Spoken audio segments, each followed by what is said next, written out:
Hello friends, welcome again to my channel. आज हम बनाएंगे तिल के लड्डू। और ये है वाइट तिल। सफ़ेद तिल जो बाज़ार में आता है वो वाला तिल है। और मकर संक्रांति आ रही है तो मकर संक्रांति स्पेशल बनेगा लड्डू। तो आज हम बनाने चल रहे हैं लड्डू। यहाँ पे तिल को साफ़ कर धुल कर सुखा कर मैंने रख लिया है। और एक बाउल ले लेंगे। देखिए इतना बड़ा ये बाउल है और इस बाउल से नापेंगे 2 बाउल भर कर तिल। मेजरमेंट एक ही कटोरी से करेंगे, एक ही बाउल से करेंगे। चाहे तो आप जिस आकार की लें, जितनी बड़ी लें कटोरी, जो कुछ भी लेंगे इसी से लेंगे। तो 2 बाउल हमने यहाँ पे देखिए तिल ले लिए हैं। और इन तिल को हमको करना है ड्राई रोस्ट, मतलब घी वगैरह कुछ भी नहीं डालना है। तो एक पैन में ये तिल डालेंगे और इनको स्लो फ्लेम पे बिल्कुल इनको ड्राई रोस्ट करेंगे। तो चलते हैं गैस की तरफ और पैन में हमने तिल डाल दिए हैं, दोनों कटोरी। और गैस की फ्लेम स्लो रखेंगे जिससे कि ये जलने ना पाए। तेज़ आंच पे तिल भूनेंगे तो बहुत जल्दी ही ये लाल हो जाते हैं। और जब ये लाल हो जाएंगे, इनका कलर बदलेगा, तो ये खाने में अच्छे नहीं लगते हैं। मतलब हल्का सा करछाहट इसमें आ जाती है, कड़वापन हो जाता है जो खाने में अजीब से लगते हैं। इसलिए ये ध्यान रखिए कि इनका कलर ज़्यादा ना चेंज हो, ये वाइट ही रहें। और स्लो फ्लेम पे ही इनको हल्का हल्का रोस्ट कर लीजिए बस। तो 2-4 मिनट में इनको हम रोस्ट कर लेंगे। और गैस की फ्लेम मैंने बंद कर दी है क्योंकि फ्राई पैन बहुत गर्म है और उसी में इसको हम बराबर चलाते रहेंगे।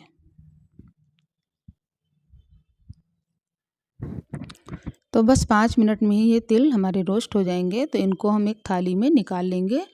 तो देखिए यहाँ पे मैंने थाली में निकाल लिया है और इनको ठंडा करने के लिए रख देंगे। तो आगे देखिए हमें क्या लेना है। यहाँ पे 1 बाउल हमने लिया है बादाम और 1 बाउल हमने लिया है रोस्टेड गूदी, जिनका छिक्कल उतरा हुआ है। तो ये बादाम को हमें दरदरा पीसना है और इनको भी दरदरा ही पीसना है, मूंगफली को, गूदी को। तो इसका मूंगफली की गूदी का छिक्कल यदि उतारना है आपको, तो आप इसको ड्राई रोस्ट करके और हाथ से रगड़ेंगे तो इसका छिलका उतर जाएगा। तो दोनों चीज़ों को अब हम मिक्सी जार में डाल के हल्का दरदरा पीस लेंगे। मतलब दोनों अलग अलग ही अभी पीसेंगे, इसको और इसको, दोनों चीज़ों को दरदरा पीस लेंगे। तो आपको बताते हैं कि ड्राई रोस्ट कैसे करना है गूदियों को। तो फ्राई पैन में गूदी डालेंगे बगैर घी डाले और इस तरह से हल्का सा भूनेंगे 5 मिनट तक, तो इसका छिक्कल उतर जाएगा। तो दोनों चीज़ें हमने पीस के रख ली हैं और फ्राई पैन में डालेंगे अब हम घी। तो शुद्ध देसी घी जो आता है वो हम डालेंगे इसमें, क्योंकि लड्डू बनाने के लिए घी ही बेहतर रहता है और सेहतमंद भी होता है। तो इसलिए थोड़ा सा, लगभग आधा कप घी हमने यहाँ पे डाला है। तो जो जिस कटोरी से मैंने नापा था, आप मान के चलिए उसी से आधी कटोरी घी इसमें मैंने डाल दिया है। तो घी को टिकला कर गरम कर और इसमें हम डालेंगे जो हमने गूदी और बादाम को दरदरा मिक्सी जार में डालकर पीसा था। तो घी जब गरम हो जाए तभी डालेंगे इसको। तो घी लगभग देखिए गरम हो गया है और इसमें सबसे पहले देखिए बादाम को हमने पीस लिया है।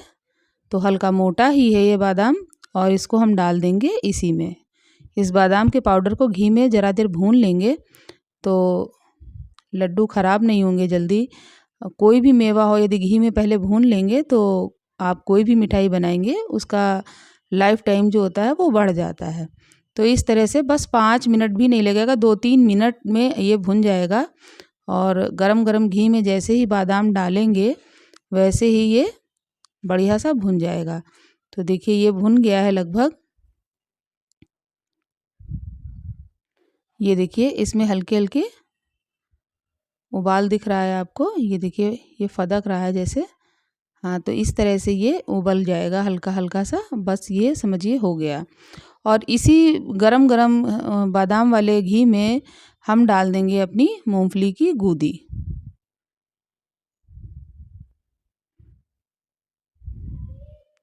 तो 1 बाउल मूंगफली की गूदी भी थी, इसको भी मिक्सी जार में डालकर मैंने पीसा है। और ये भी देखिए मोटी ही पीसी हुई है, ज़्यादा महीन नहीं करना है। और ये याद रखिए मिक्सी जार में यदि लगातार आप मिक्सी को चलाएंगे मूंगफली की गूदी डालकर या बादाम डालकर, तो इसमें से ऑयल निकलने लगता है। इसलिए हल्का सा चलाइए और रोक दीजिए। इसलिए थोड़ा ध्यान करके ये काम करना पड़ता है कि हल्का सा चलाइए और रोक दीजिए, तो ये दरदरा पिस जाएगा। तो ये देखिए दोनों चीज़ें रोस्ट हो गई हैं, लेकिन मुझे लग रहा थोड़ा सा घी मैं और डाल दूँ। तो इसमें आधी कटोरी घी हमने और डाल दिया है। तो कुल मिला के 1 कप या 1 कटोरी, मानिए आप जिस चीज़ से भी मेजरमेंट करते हैं, तो 1 कटोरी घी पूरा इसमें पड़ गया है। तो इन दोनों चीज़ों को हम भून लेंगे अच्छे से।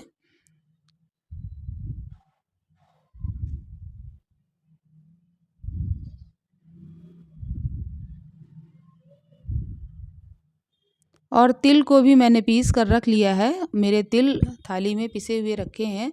तो इन तिलों को जो पीस के रखा है मिक्सी जार में, इसको हमने डाल लिया अपनी बड़े से थाली में, मतलब परात में। तो परात में डालेंगे तो ज़्यादा सही रहेगा, बनाने में लड्डू आसान रहता है।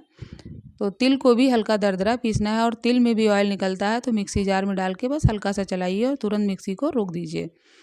तो तिल देखिए ठंडे भी हैं और पिसे हुए भी हैं। तो इसी में ये जो हमने भुना है, रोस्ट किया है घी में डालकर, बादाम और मूंगफली, तो इसको हम सब इसी में गिरा देंगे, पूरा घी सहित पूरा इसी में गिरा देंगे। और आपस में इन दोनों चीज़ों को बढ़िया सा मिक्स कर लेंगे। अभी ये काफ़ी गर्म है, इसलिए हाथ नहीं लगाएंगे, और स्पैचुला से ही आपस में इसको हम सब मिक्स कर लेंगे कि दोनों चीज़ें, तीनों चीज़ें आपस में बहुत अच्छे से मिक्स हो जाएं बढ़िया से। और इनको मीठा करने के लिए हमने शक्कर का प्रयोग किया है। तो चीनी को मैंने मिक्सी जार में बारीक पीस लिया है। तो यहाँ पे ये जो सामान हमने लिया है कुल मिला के 4 कटोरी है। 2 कटोरी ही लिया था हमने तिल, और 1 कटोरी बादाम, और 1 कटोरी मूंगफली। तो 4 कटोरी में 3 कटोरी पिसी चीनी हम डाल देंगे। तो इसी से नाप कर 3 कटोरी पिसी हुई चीनी जो होती है उसको हम डालेंगे। तो नाप के डालेंगे तो आपकी सब चीज़ें बिल्कुल सही परफेक्ट बनेंगी।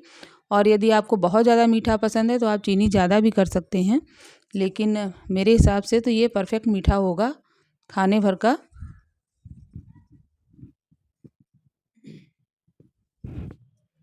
और ये हल्का ठंडा भी हो गया है, तो इसको अब हम हाथ से बढ़िया से मिक्स करेंगे, क्योंकि घी काफ़ी था तो गुलथियाँ बन जाती हैं और ठंडक भी है। तो हम करेंगे इन सब को आपस में हाथ से बढ़िया सा मसल कर मिक्स।